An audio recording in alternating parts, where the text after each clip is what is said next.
Inilunsad ng iba't ibang programa ng pamahalaan ngayong araw kasabay ng paggunita ng ikalawang anibersaryo ng oil spill incident sa Oriental Mindoro. May balitang pambansa si Luisa Erispe ng PTV Live. Luisa? Princess, iba't ibang programa ng pamahalaan ang hatid dito sa probinsya ng Oriental Mindoro ngayong ginugunita ang ikalawang anibersaryo ng oil spill sa probinsya. At isa naman dito sa mga pagbabago ay malaki na ang tulong na tinanggap ng mga mangingisda mula sa pamahalaan.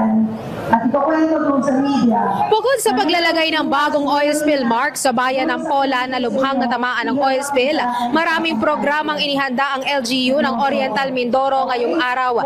Ilan dito ay libreng dental check-up at mala one-stop shop na pag-aayos ng lisensya sa Land Transportation Office o LTO. Pero bukod dito, ang ipinagdiriwang talaga ng mga taga-Pola ngayong second year anniversary ay halos lahat na ng mga mangingisdang apektado ng oil spill nakatanggap ng tulong mula sa pamahalaan. Katunayan, sabi ng LGU, nasa 30,000 na ang nakatanggap ng claims at ang pinakamalaki dito ay aabot sa 700,000 pesos ang nakuha.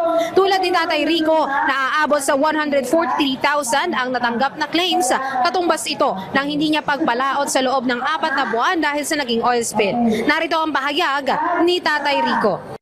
Nawalan po kami ng kabuhayan sa laot, hindi po kami makapangisda. Malaking tulong po ang naibigay po sa amin. Sa pagsusumika po ng aming mayor, lahat po halos ng mga mangisda po dito sa bayan ng Pola ay mabigyan po ng tulong. Inaasahan naman na madaragdagan pa ang bilang ng mabibigyan ng tulong sa probinsya ng Oriental Mindoro dahil sa tansya ng International Oil Pollution Compensation, aabot sa 35,000 to 40,000 ang mabibigyan ng tulong sa probinsya. Bukod sa mga mangingisda, ay kasama din dito ang nasa tourism sector. Princess, malaki na nga yung pagbabago dito sa probinsya ng Pola. Katunayan, dun sa kanilang mga baybayin ay wala na tayong nakikitang bakas ng anumang uri ng oil spill.